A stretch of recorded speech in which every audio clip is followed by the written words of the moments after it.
My name is Tessa. I'm 31.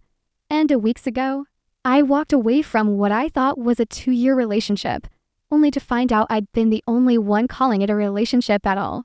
He said it like it was a harmless correction, like I'd simply misread a sign. We were never exclusive. My boyfriend told me, "You just assumed." I remember the exact way his voice landed on the word assumed. Like it was the punchline to a joke I didn't know I was part of. Like the problem wasn't what he'd done, only that I had the audacity to believe in us. I nodded. That's the part people don't understand when they hear this story. They imagine screaming, crying, a glass thrown at a wall.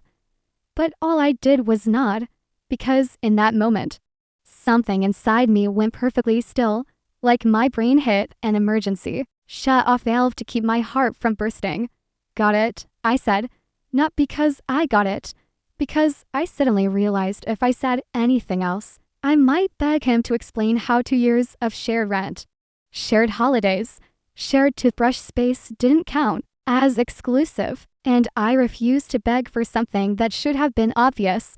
For 2 years, I thought I was living inside a slow-build kind of love, not the flashy kind people post online, the quiet kind, the kind that sneaks up on you through routine until you look around one day and think, "Oh, this is my person." His name was Caleb Ross. We met at a mutual friend's barbecue on a Saturday afternoon in late spring, the kind of day where the sunlight makes everyone feel prettier than they are, and the air smells like charcoal and fresh-cut grass and possibility. He was standing near the grill, laughing at something someone said, holding a paper plate like he didn't know what to do with it. When he turned and our eyes met, I felt that stupid cliche moment people talk about, that little jolt, that ridiculous, immediate warmth in your chest that makes you think the universe is winking at you. Caleb was easy to talk to, too easy, funny, without trying, smart without showing off. He had this calm, steady way of looking at you when you spoke, like what you were saying mattered, like you weren't just noise in the background of his life. We started talking that day and didn't stop for hours. I remember how I kept drifting back to him even when I tried not to, like my body knew where it wanted to be before my brain could catch up. Before I left, he asked for my number, and that evening he texted me first. Simple, no games, made at home. Had fun talking to you. It felt mature, safe. The kind of thing you tell yourself is a good sign when you're 34 and you're tired of being somebody's lesson. Our first date was a week later. Dinner at a casual Italian place. Then drinks downtown. We talked until they started stacking chairs on tables, and the bartender gave us that polite, exhausted look that meant, "Please go home and continue your emotional bonding somewhere else." When he walked me to my car, he kissed me like he'd been thinking about it all night, and it felt natural, easy, right? By month 3, we were practically living together. Not officially, not with a big conversation. It just happened the way intimacy sometimes does. He'd stay at my place most nights. He kept clothes in my closet. He had his own drawer in the bathroom, his toothbrush next to mine, his cologne on my shelf. His phone charger snaked across my nightstand like it belonged there. I'd wake up on a Tuesday and see his shoulder beside me, and it didn't feel like having a guest. It felt like sharing a life. By month 6, he suggested we get a place together. Caleb said one night, scrolling through listings on his phone, like it was the most practical thing in the world. "We're already together every day. We're basically paying double for no reason. It just makes financial sense." Financial sense. Those words should have stayed sharp in my memory right then. Should have made me pause. But I heard something else. I heard, "I'm choosing you." I heard, "Let's build." So I agreed immediately, because it felt like the natural next step, the grown-up next step, the kind of step that means you're not just passing time. We found a decent two-bedroom apartment in a modern building in a good neighborhood, parking included, close to both our jobs. The kind of place with a lobby that smelled faintly like new paint and expensive candles. I remember moving boxes in on that first day and feeling genuinely excited. Like we were laying down a foundation. Like this was the beginning of the version of my life that finally made sense. For the next year and a half, we lived like what I thought was a committed couple. We split rent and utilities 50-50 down the middle. We took turns cooking dinner. He made these elaborate chicken bowls on Wednesdays like he was auditioning for a meal prep commercial. I did pasta Mondays because it was easy and comforting and made the apartment smell like garlic and warmth. We watched our shows together almost every night. He got me into this crime documentary series that made me double-check the locks before bed. I got him hooked on stand-up specials. We went to his family events. He came to mine. Holiday dinners, birthday parties, random Sunday brunches where the whole table felt like noise and laughter and clinking glasses. My parents loved him. My mother would call him directly sometimes just to ask how he was or to tell him about a recipe she thought he'd like. And Caleb would answer, charming as ever, voice warm and easy, like he was already part of us. My friends liked him too. They started inviting both of us to things as a unit. Bring Caleb. You guys coming? Tell him we said hi. Everyone assumed we were solid. I assumed we were solid. And I don't think I'm crazy for that. When someone lives in your home, pays half the bills, sleeps in your bed, sits beside you at family tables, laughs with your friends, texts you throughout the day like you're their person, it's not unreasonable to assume you're in a relationship. I was already mentally planning the next steps, not rushing, not obsessing, just thinking the way you think when you're happy. And you don't want to jinx it. I'd looked at rings online a few times, not because I wanted to propose, obviously, but because I'd caught myself imagining what it would feel like if he did. I'd even started putting away extra money each month into a savings account I labeled future plans. And then came the conversation that shattered everything. But the first crack, what I didn't realize was a crack at the time, came on a Tuesday evening in late October. I'd gotten home from an exhausting day, back-to-back meetings, a deadline that wouldn't stop breathing down my neck, the kind of day where your brain feels bruised. All I wanted was to collapse on the couch, order takeout, and let the world go quiet with him. Caleb was already there, sprawled on the couch, scrolling through his phone. He barely looked up when I walked in. "Hey," I said, dropping my bag and kicking off my shoes. "Hey," no smile, no "how was your day?" Just a flat greeting, like I was a roommate passing through. I went to the kitchen, grabbed a glass of water, drank half of it at the sink, and tried not to read into it. Then I came back and sat on the opposite end of the couch. "What do you want for dinner?" I asked. "I can order something." Caleb didn't look up. "Already ate." I blinked. "Oh, okay. When?" "Earlier." "With who?" I asked casually. "Just conversation. Just normal." That's when he finally looked up. And there was something in his expression I couldn't quite place at first. Not guilt. Not exactly. More like irritation that I'd stepped too close to a line I wasn't supposed to see.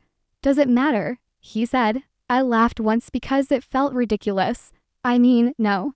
I'm just asking." "A friend," he said, clipped. "Which friend?" His jaw tightened, like I'd insulted him. "You don't know her." "Her?" The word landed in my stomach like a stone. "Huh?" I said slowly. "I didn't know you had friends I haven't met." "I have lots of friends you haven't met," Caleb snapped. Then he looked back down at his phone like the conversation was over. And the blue light from the screen washed his face in this cold, private glow. And for the rest of that night, I tried to tell myself I was overthinking, tried to tell myself it was nothing, but something had shifted. Not loudly, quietly, like the floorboards of my life had started to creak in a way they never had before. And once you hear that sound, you can't unhear it. The worst part wasn't that he ate dinner with another woman. The worst part was how easily he made me feel like I'd done something wrong for asking. That night, Caleb barely spoke again. He scrolled. I watched the TV without hearing it.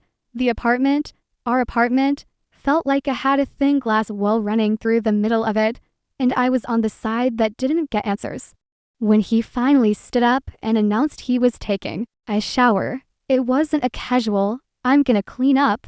It was a dismissal. I sat on the couch after the bathroom door clicked shut, staring at the blank reflection of the black TV screen, and tried to pinpoint the moment I became someone who second-guessed her own reality. Because I wasn't jealous by nature, I wasn't the type to check phones, or demand passwords, or count minutes. But there was a difference between trust and being kept in the dark on purpose. And that hurt didn't feel accidental. It felt like a crack in a carefully sealed jar. One quick slip that showed there was something inside he didn't want me to see. Later in bed, he lay beside me with his back turned. No arm drape over my waist. No absent-minded touch. Just space. I told myself he was tired. I told myself work was stressing him out. I told myself everything I needed to tell myself so I could fall asleep. But my body didn't believe me. My body stayed alert like it was, waiting for something to happen. Over the next week, it was the small things at first, little shifts that, if you looked at them one at a time, seemed harmless, normal. Even people have moods, people have off weeks. But together they began to form a pattern so clear it scared me. Caleb started angling his phone away from me, not dramatically. Not like a cartoon villain hiding a secret text, just subtle. If I walked behind him while he sat at the kitchen counter, the screen would tilt just enough that I couldn't glance at it. If I sat next to him on the couch, he'd tuck the phone closer to his chest, thumb moving faster. He also started taking calls in the bedroom. We'd always taken calls wherever, living room, kitchen, balcony, right in front of each other. It wasn't a thing, it was just life. No, his phone would ring, and he'd glance at the screen and stand up to quickly. "Just a second," he'd say, already walking away. And the bedroom door would close, not slam, just shut, a boundary. One night, I heard him laugh in there, a soft laugh, the kind he used to give me when we were talking in bed. When something was just between us, I stared at the bedroom door like it might open and explain itself. It didn't. Then there were the nights out. He started seeing friends more often, which would have been fine, healthy, even, except he never offered details anymore. Before it would be, "I'm grabbing a drink with Jordan," or "I'm meeting Marcus after work." And he'd come home and tell me some dumb story about someone spilling beer or someone getting roasted. Now it was just, "I'm going out." We're just out. With who? A couple people. It was like his vocabulary had shrunk to avoid specificity. And sometimes he'd come home later than he said he would. Not by an hour, by 3. He'd walk in like nothing happened. He's on the counter, jacket tossed on the chair, shoes kicked off like he'd been out running errands. If I asked, he had vague explanations. Traffic, lost track of time. My phone died. And I really tried, to be the version of me that didn't make this into a thing. Because if I made it into a thing, then I had to admit it might already be a thing. So instead, I did what a lot of women do when their instincts start screaming. I turned the volume down on myself. I watched, I waited, I gave him space, and I felt stupid for doing it. On Friday night, I tested something, not in a petty way, in a desperate, am I imagining this way? I made dinner, real dinner, not leftovers. I lit the little candle we kept on the kitchen table, the one that smelled like sandalwood and vanilla. I even put on music, the playlist Caleb used to love. When he walked in, I smelled like everything was fine. "Hey," I said, "I made food." He glanced at the table, then at me, like it was a surprise he didn't know how to respond to. "Looks good," he said. He ate. He said very little. He didn't ask about my day. He didn't notice the candle until it had burned down halfway. And when his phone buzzed, he checked it instantly, to fast, and his whole posture shifted. Not a lot, just enough, like a person hearing their real name in a crowded room. He stood up. "I'm going to take this. Who is it?" I asked lightly, forcing the same tone someone uses when they're trying not to sound like they're drowning. He didn't meet my eyes, just work stuff. And then he went into the bedroom, door closed, again, by Sunday. My chest felt tight all the time, not dramatic anxiety, not panic attacks, more like I couldn't get a full breath because my body was bracing. I kept replaying our last year and a half like a film strip, searching for moments that didn't match the story I believed. Were there other slips, other hers I'd ignored? Had he always been this careful? And I'd just been too in love with the version of him he performed for me. I hated myself for thinking like that, because the truth was, I didn't want to be right. I didn't want to be the woman who got played like a cliche. I didn't want to look back and realize I'd been sleeping next to someone who was lying through his teeth every single day. So I asked him directly. It was the following Monday evening. We were both home, sitting at the kitchen table. I'd made pasta, pan with marinara, garlic bread. Simple comfort food, the kind of meal that says, we live here. This is home. Caleb was picking at his plate, moving noodles around more than eating them. His phone set face down beside his fork. That alone felt like an insult. Like he couldn't even let the screen be visible in the same room as me. I set my fork down. Can we talk about something? I asked. He looked up, expression guarded. Sure. And for 1 second, I saw it, the calculation. Like he was already deciding what version of himself he needed to be for this conversation. Are we okay? I asked. His eyes narrowed slightly. What do you mean? I mean us. My voice stayed calm, but my hands were cold. Are we okay? Because you've been distant and secretive, and I don't want to guess. If something's wrong, I'd rather you just tell me. He leaned back in his chair, exhaling like I'd exhausted him. Nothing's wrong, he said. Caleb, I tried again, softer. You've been taking calls in the bedroom. You've been going out and not saying where. You ate dinner with someone last week and got defensive when I asked to. That's not normal for us. His jaw tightened. I'm busy, he said. That's it. Busy with what? Work, life, friends, normal stuff. Friends, I repeated, keeping my gaze steady. Okay, which friends? And that's when his tone changed. What is this? He snapped. Are you interrogating me right now? The word hit me like a slap. Interrogating, like I was a cop and he was a suspect. Like 2 years of building a life together didn't earn me the right to ask a question. No. I said carefully, I'm asking my boyfriend a straightforward question. He laughed. One short, humorless sound. Boyfriend? He echoed. My stomach dropped. He leaned forward, elbows on the table. Eyes sharp now. Tessa, you're doing a lot, he said. You're reading into things. You're assuming stuff. There it was again, assuming. He made it sound like a flaw in my character. You're making it weird, he continued. I'm allowed to have friends. I'm allowed to have privacy. I'm not saying you can't, I said, forcing my voice not to shake. But why does it feel like you're hiding parts of your life from me? Caleb stared at me for a long moment. And then he said something that made my blood run cold. Not because it was loud, but because it was so controlled.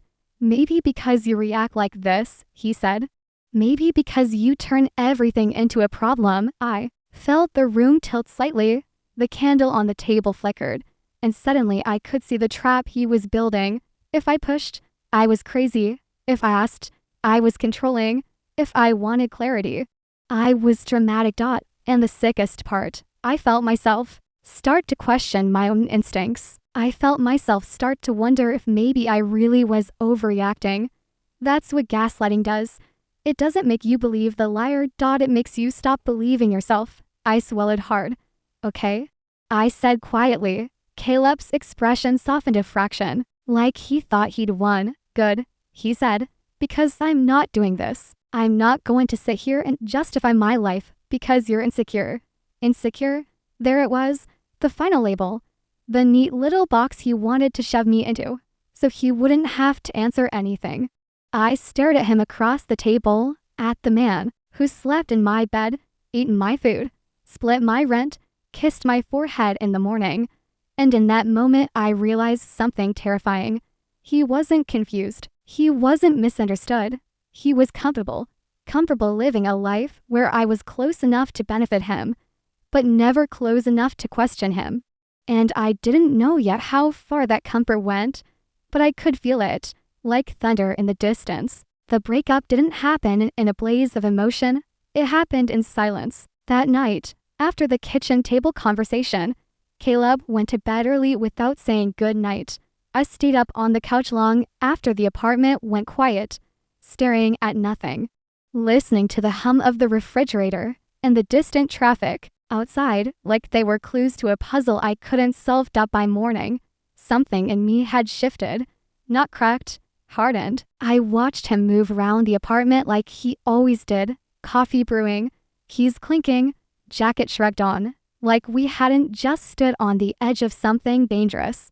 When he kissed my cheek before leaving, it felt rehearsed, polite, like an apology he didn't mean. That's when I knew, whatever was happening, he wasn't going to tell me the truth voluntarily. 3 days later, he did it. We were in the living room. A random Thursday evening, the TV was on, some show neither of us was actually watching. He muted it without looking at me. "We need to talk," he said. My heart didn't race. It just sank. "I don't think this is working anymore," Caleb continued, tone calm, almost professional. "I feel like we've been misaligned for a while." Misaligned. Another word designed to avoid responsibility. I nodded slowly. "Okay." He glanced at me like he'd expected more. Tears, questions, negotiation. "You've been assuming a lot about us," he said. "And that's on you." There it was, the thesis statement. "What do you mean?" I asked. Even though I already knew, "I mean, we were never exclusive." He said, "You just assumed we were." I waited for him to smile, to say he was joking. He didn't. My chest went hollow. "Caleb," I said carefully, "we live together." "That doesn't automatically mean anything," he replied. "Plenty of people live together for convenience." Convenience, like a couch, like a subscription. Like I hadn't folded his laundry, or sat beside him at his uncle's funeral, or planned my holidays around his family's schedule. "You split bills," he continued. We never had a conversation about labels or exclusivity. I thought of every night he'd curl into bed beside me, every time he'd introduced me to someone without hesitation, every family photo I stood in, and I realized something devastating. He wasn't lying. Not technically. He just let me fill in the blanks with hope. "So, that's it?" I asked. He shrugged slightly. "I think it's for the best." That was when I could have exploded. Could have screamed. Could have demanded answers. But I didn't, because suddenly, clarity felt more powerful than emotion. "Okay," I said. His eyebrows lifted in surprise. "Okay, I'll move out," I said. "I'll take my stuff this weekend." "That's fine," he said, like he hadn't just erased 2 years of my life. I stood up, turned off the TV, and went to the bedroom. He didn't follow. I moved out quietly. No fights, no accusations, no social media posts. Just boxes. I packed my clothes, my books, the framed photos I couldn't look at yet. I left the furniture we bought together because I didn't want to negotiate over a couch while my heart was bleeding. The day I left, he wasn't home. He'd planned it that way. Cowardice disguised as scheduling. I dropped my keys on the kitchen counter, right beside the fruit bowl we never finished, and I walked out. The days after were a blur. Grief didn't arrive dramatically. It crept in during small moments. When I reached for my phone to text him something funny. When I passed the grocery store we always went to on Sundays. When I woke up in my friend's guest room and forgot just for a second that my life had changed. What hurt the most wasn't missing him. It was realizing how much of myself I'd given to a story that only existed in my head. I replayed everything. The bills, the holidays, my mother calling him, my friends calling us you guys. Had I been the only one reading the script? A week after I moved out, my phone buzzed with a message request. It was from Lena Ross, Caleb's cousin. We'd met several times, family dinners, birthdays, holidays, She was always nice, quiet, thoughtful, the kind of person who listened more than she spoke. We weren't close, but we were friendly, Lena. Hey, Tessa, can we talk? It's about Caleb. There's something you should know. I stared at the message for a long time, long enough for my screen to dim. I almost ignored it. I didn't want more explanations, more pain, more threads tying me back to him. But something about the wording, something you should know, felt heavy. Important? Me? Okay. What's going on? Lena, can we meet for coffee? I really don't want to do this over text. My stomach tightened. That night I barely slept. We met the next afternoon at a cafe downtown. When I walked in, Lena was already there, sitting in a corner booth, hands wrapped tightly around her mug. She looked up when she saw me, eyes flicking quickly toward the door, then back to me, nervous, scared. Thanks for meeting me, she said, stirring her coffee. Even though there was nothing left to stir. No problem, I said, sliding into the seat across from her. What's going on? She took a deep breath. I don't know how to say this without hurting you, she said. My chest tightened. Just say it, I said softly. She looked me straight in the eyes. Tessa, Caleb is engaged. The word didn't register. Engaged? I blinked out. What? He's been engaged for 6 months. Renee, she continued, to a woman he works with. They're getting married in the spring, April, I think. The cafe noise faded. I felt like the floor had dropped out from under me. Engaged for 6 months, while living with me, while splitting rent, while sleeping beside me every night. I gripped the edge of the table to keep myself upright. You're sure? I whispered. She nodded. He told the family back in May, asked everyone not to post anything online, said they wanted to keep it private. My stomach turned. Why are you telling me this? I asked. Because you deserve to know, she said quickly. Because what he did to you is wrong. And it's been eating at me ever since I realized you didn't know. I swallowed hard. Does she know about me? Lena shook her head. No, he told her he lived with a male roommate, some college friend who needed a place. I laughed once. It came out broken. So he was lying to both of us.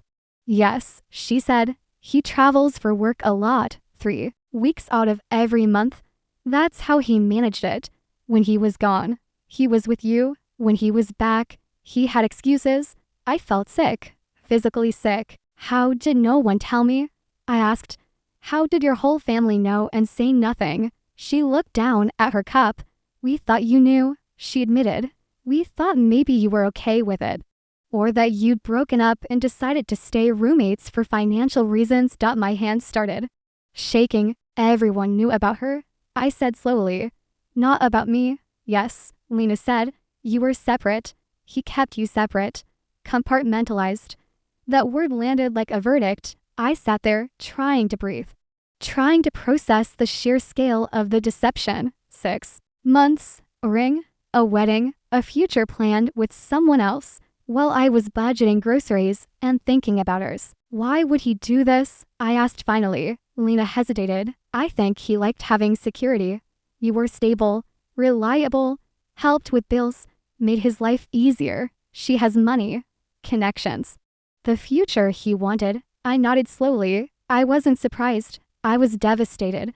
But I wasn't surprised. I'm so sorry, she said. I thought you should know the truth. I thanked her, paid for both our coffees, even though she protested. And when I walked out of that cafe, the city felt different, sharper. Like everything had been stripped down to its edges. And for the first time since the breakup, I felt something burn through the numbness. Not sadness, not grief, anger, pure, white-hot anger. Because I hadn't imagined anything. I hadn't assumed too much. I'd been lied to, systematically, for over a year. And I wasn't done with the truth yet. I didn't confront Caleb right away. Not because I was scared, but because I needed the anger to finish forming. I walked for hours. After leaving the cafe, past storefronts I didn't see, across intersections I didn't remember crossing. My phone buzzed a few times, friends, work emails. But I ignored everything. 5 months, engaged for 6 months, while living with me, while splitting bills with me, while letting my mother ask him what he wanted for Thanksgiving. The rage didn't explode all at once. It built steadily, like pressure behind a locked door. Every step I took added another fact, another memory, another confirmation that I hadn't been mistaken. I'd been engineered. I stopped in a small park as the sun started dipping, sat on a cold bench, and finally let myself put it together. The angled phone, the closed bedroom door, the vague friends, the defensiveness. It hadn't been sloppiness. It had been logistics. I pulled out my phone and unblocked his number. Just once, I typed slowly, deliberately, so I wouldn't say something I'd regret. Not because I wanted to protect him, but because I wanted the truth to land clean. Me. I know about the engagement. The message delivered instantly. 3 dots appeared almost immediately, then disappeared, then reappeared. Caleb, who told you? No denial, no confusion. No, what are you talking about? Just damage control. My hands were steady when I typed back. Me? Does it matter? Caleb, yes, it matters. Who was it? I could practically hear the panic behind the words, the scrambling, the mental checklist of people he needed to contain. Me. Someone who actually gives a damn about honesty. There was a pause this time. Longer, then, Caleb, it's not what you think. You don't understand the situation. I laughed out loud, a sharp, humorless sound that startled the woman walking her dog nearby. Me, really? Because I think you've been engaged for 6 months, while living with me, splitting rent, sleeping in my bed, and letting me believe we were building a future. Am I wrong? The typing dots didn't come back. Minutes passed. Then 10. Nothing. That silence told me everything. Me. You have nothing to say because there is no explanation that makes this okay. I blocked his number again, this time for good. The fallout came fast. I didn't witness it directly, but I didn't need to. Lena texted me 2 days later. Lena, he's losing it. He's calling everyone, trying to figure out who told you. I told him it was me. I stared at the message. A mix of gratitude and sadness washing over me. Me. Thank you for telling the truth. Lena, it needed to come out. And it did. Apparently, once Lena spoke up, the rest of the family started comparing stories. Timelines didn't match. Excuses unraveled. Someone told the fiancé, I don't know exactly how, whether it was a cousin, a mutual friend, or Caleb himself trying to explain before someone else could. All I know is that within a week, the engagement was off. 6 months of planning, canceled.